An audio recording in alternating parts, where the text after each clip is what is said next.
यादव जी का हृदय से स्वागत करता हूं, अभिनंदन करता हूं, वंदन करता हूं। साथियों, इस मौके पर आदरणीय राष्ट्रीय अध्यक्ष जी, मैं आपको यकीन और विश्वास दिलाना चाहता हूं, ये शानदार आजमगढ़, जिस आजमगढ़ को नेताजी ने अपनी धड़कन समझा, नेताजी ने अपने दिल के करीब समझा और सदैव नेताजी की परंपरा को जिस तरीके से आपने अपने आजमगढ़ को दूसरा घर माना है, ऐसे आजमगढ़ के लोगों की सेवा में मैं कभी कोई कमी नहीं आने दूंगा। ये मैं राष्ट्रीय अध्यक्ष जी आपको और सभी आजमगढ़ वासियों को यकीन और विश्वास और भरोसा दिलाना चाहता हूँ। मेरे आजमगढ़ वासियों, ये आजमगढ़ की सरजमी जब नेताजी के दिल के इतने नजदीक रही है तो आप समझ सकते हो आपकी सेवा करना मेरे लिए कितना सौभाग्य की बात है, कितनी जिम्मेदारी की बात है। हम तैयार हैं अपनी उस जिम्मेदारी को पूरी क्षमता के साथ निभाते हुए। आजमगढ़ के लोगों, आपके मान, आपके सम्मान, आपके स्वाभिमान, हर मौके पर आपकी लड़ाई को बहुत मजबूती से लड़ने का काम मैं करूंगा। ये सभी साथियों को यकीन और भरोसा दिलाता हूं। आजमगढ़ के मेरे भाइयों, आदरणीय राष्ट्रीय अध्यक्ष जी की मौजूदगी में मैं कहना चाहता हूं, जब आप सबका आशीर्वाद लेके दिल्ली की लोकसभा तक पहुंचूंगा तो उस लोकसभा के अंदर सदैव नेताजी की नीतियों में, आदरणीय अखिलेश यादव जी के नेतृत्व में जो देश के संविधान को, देश के लोकतंत्र को, देश के आरक्षण को जो बचाने की लड़ाई आदरणीय राष्ट्रीय अध्यक्ष जी आप लड़ रहे हैं, उस लड़ाई का एक मजबूत सिपाही बनकर आजमगढ़ के लोगों आपका मान और सम्मान और गौरव बढ़ाने का मैं हर संभव प्रयास करूंगा।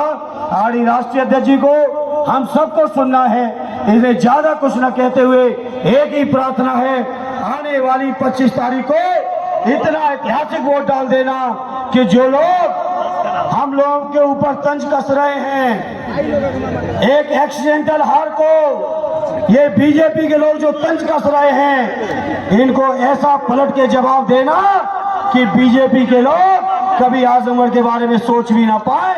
यही हमारी आपसे प्रार्थना है, यही अपील है। बहुत बहुत धन्यवाद। जय हिंद, जय भारत। जहाँ दूर दूर तक मैं देख रहा हूँ, पंडाल में तो है ही बड़ी संख्या में लोग, पंडाल के बाहर भी इस समय दोपहरी में जब बिल्कुल सूरज हमारे सर पर है, बड़ी संख्या में हमें मंच के बाएं से लेकर के दाएं सड़क तक और पीछे जहां कहीं थोड़ी बहुत छाया भी मिल रही है, वहां भी लोग दिखाई दे रहे हैं। कुछ साथी अर्जुन के पेड़ पे चढ़ गए हैं, वो भी हमें दिखाई दे रहे हैं। मैं आप सबका बहुत बहुत आभार और धन्यवाद देता हूं। मुझे उम्मीद है कि 2024 का चुनाव जो होने जा रहा है, आजमगढ़ के लोग न केवल जिताने जा रहे हैं, बल्कि इस बार यहाँ की जनता ने जो मन बनाया है कि रिकॉर्ड मतों से समाजवादी पार्टी जीत करके जाएगी। और इधर न जाने क्या हो जाता है दूसरे लोगों को, आजमगढ़ का नाम लेते ही उन्हें परेशानी हो जाती है। और इतनी परेशानी हो रही है कि आजकल उनके भाषणों में भाषा बदल गई है। जो हमें और आपको 400 पार का नारा देकर के डरा रहे थे,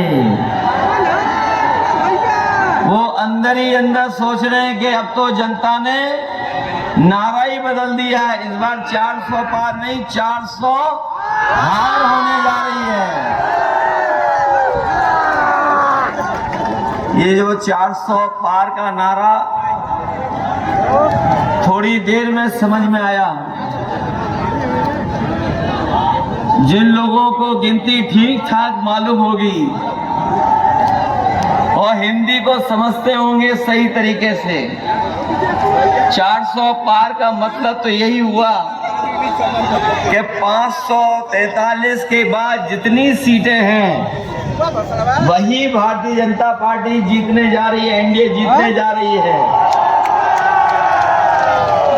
तो अगर 400 पार का 543 में नारे को अगर हम समझें तो ये केवल 143 सीटें बनती हैं।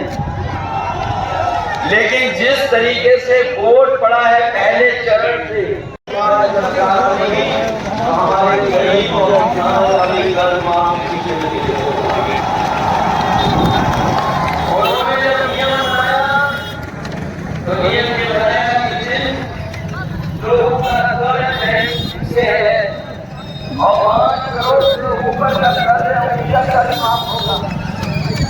इन्होंने गरीबों के साथ धोखा किया, किसानों के साथ धोखा हुआ, लाखों में कर देता है। इन्होंने 7 करोड़ अभी तक बड़े बड़े उद्योगपतियों का कर्ज माफ किया पिछले 10 साल में, लेकिन उसके 10% भी अभी किसानों का कर्ज जो माफ नहीं हुआ। इसलिए समाजवादी पार्टी और इंडिया गठबंधन ये फैसला लेकर के चला है, न केवल कर्ज माफ होगा बल्कि अपने किसानों को लिए जो कानूनी अधिकार की लड़ाई थी कि एमएसपी के लिए कानूनी अधिकार मिल जाए, तो किसानों को कर्ज माफी के साथ साथ उनकी फसल की पैदावार के लिए कानूनी अधिकार दिला करके उन्हें खुशहाल बनाने का काम भी होगा। वहीं यहाँ हमारे नौजवान हमें दिखाई दे रहे हैं, ये बहुत मेहनत तैयारी कर करके परीक्षाएं देने जाते थे और पिछले 10 साल से लगातार कोशिश कर रहे हैं कि इन्हें नौकरी और रोजगार मिल जाए। नए सरकार ने नौकरी दी, न इन नौजवानों को सम्मानजनक रोजगार दिया। और जब कभी भी हमारा नौजवान तैयारी कर करके परीक्षा देने गया तो जब मालूम पड़ा और वो घर लौट करके आया तो पता लगा कि परीक्षा का पेपर लीक हो गया। जो लोग परीक्षा दे करके आए होंगे वो जानते होंगे कि एक पेपर लीक नहीं हुआ है। अभी तक जितनी परीक्षाएं हुई हैं हर परीक्षा का पेपर लीक हो गया और अभी तक जो गिनती आ रही है वो गिनती ये आ रही है कि 10 से ज्यादा परीक्षाओं के पेपर लीक हुए हैं। मैं अपने नौजवानों से कहना चाहता हूं कि ये परीक्षा के पेपर लीक नहीं हुए हैं, इस सरकार ने जानबूझ करके पेपर लीक कराया है और इसलिए कराया कि जिससे हमारे नौजवानों को नौकरी और रोजगार न मिल जाए। कभी कभी मैंने गणित लगाया उसका, अगर 60 लाख बच्चे छूट गए जिनकी परीक्षा होनी थी, जिन्हें नौकरी नहीं मिल पाई, अगर उनके माँ बाप को भी हम जोड़ दें तो कुल मिलाकर के ऐसे लोग जो उत्तर प्रदेश में हैं, अगर एक परिवार के 3 सदस्य प्रभावित हैं उससे, तो अभी तक जो परीक्षाओं के पेपर रद्द हुए ऐसे 60 लाख नौजवान हैं। अगर हम 3 का गुणा 60 लाख में कर दें